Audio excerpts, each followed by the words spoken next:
कुलकर्णींनी तक्रारीचा सूर आळवला। त्यानंतर अजित पवारांनी पुन्हा मेधा कुलकर्णींसह इमारतीचं उद्घाटन केलं।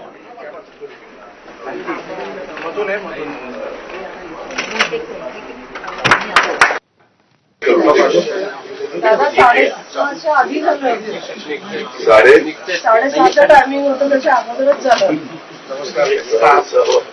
मला माहिती झाले, पण मला काय माहिती तुम्ही येणार मी येणार मग आता परशुराम मंडळे कधी नव्हे ते झालंय आमचं गावाचं।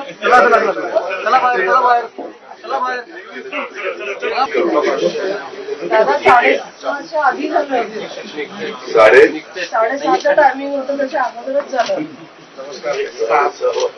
मला माहिती झाले, पण मला काय माहिती तुम्ही येणार मी येणार मग आता परशुराम मंडळे कधी नव्हे ते झालंय आमचं गावाचं। दरम्यान याबाबत मेधा कुलकर्णींनी काय प्रतिक्रिया दिली आहे तीही आपण पाहूया।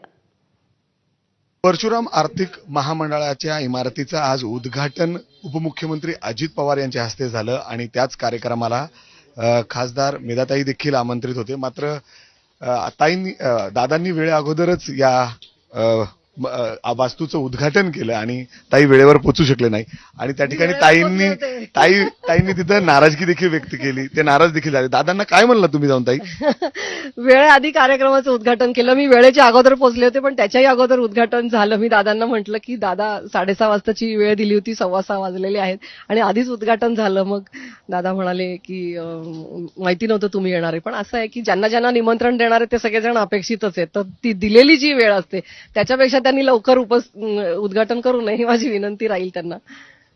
जर आपण बघितलं तर परशुराम महामंडळ हे तुमच्या दृष्टीने खूप महत्वाचं होतं। अर्थात जर आपण बघितलं तर तुम्ही एकमेव असं खासदार होते जिथं आमंत्रण होतं, तिथं तुम्हाला येणं अपेक्षित होतं। दादांनी पहिलेच सगळं करून टाकलं। अर्थात तुम्ही नाराज देखील झाला, तिथं चिडचिड देखील झाली तुमची। काय होतं की एक नियोजन केलेलं असतं की इतक्या वाजता पोहोचायचं आणि पहाटेचा कार्यक्रम होता, तरीही आम्ही वेळेत पोहोचलो, सगळं तयारी केलेली, सगळे पोहोचलेलो, वाया गेलं आमचं। तर नाराज होणारच आणि कार्यक्रम मिस केला। परशुराम महामंडळाच्या उद्घाटनासारखा कार्यक्रम मिस केला। महाराष्ट्रातून 2च ब्राह्मण खासदार आहेत, एक लोकसभेत आहेत, एक राज्यसभेत आहे। मी मुख्यमंत्री, दोन्ही उपमुख्यमंत्र्यांना क्रेडिट आहे याचं की त्यांनी हे सुरू केलं, अध्यक्ष नेमले, सगळं बाकीचं वास्तू तयार झाली, याचा नक्कीच अभिमान आहे। पण चांगलं काम होत असताना आपण त्याचे साक्षीदार असावं। जेव्हा दुसरं उद्घाटन केलं त्यांनी सिंहगड पुलाचा, तेव्हा जवळपास 20 मिनिटं ते तिथं मंत्री महोदयांचं वाट बघत होते। म्हणजे अर्थात अजितदादा तिथं पोहोचले, तिथं अधिकाऱ्यांशी बोलत बसले, त्यांनी वेळ काढली। जोपर्यंत वेळ होत नाही तोपर्यंत त्यांनी उद्घाटन केलं नाही, कारण तुम्ही सकाळीच चिमटा काढला होता। नाही, दादा मोठे दादा आहेत, त्यांना काही हे नाही, त्यांनी त्यांचे डिसिजन्स जे घेतलेले असतात ते योग्य असतात। दादांना काय सल्ला द्याल शेवटचा? दादांना विनंती ही राहील, सल्ला नाही, दादा मोठे आहेत, दादांना विनंती ही राहील की जी काही घोषित केलेली वेळ असेल त्याच्या पूर्वी फक्त उद्घाटन होऊ नये, ती आमची विनंती आहे, कारण आम्हालाही त्यांच्या मार्गदर्शनाचा लाभ घ्यायचा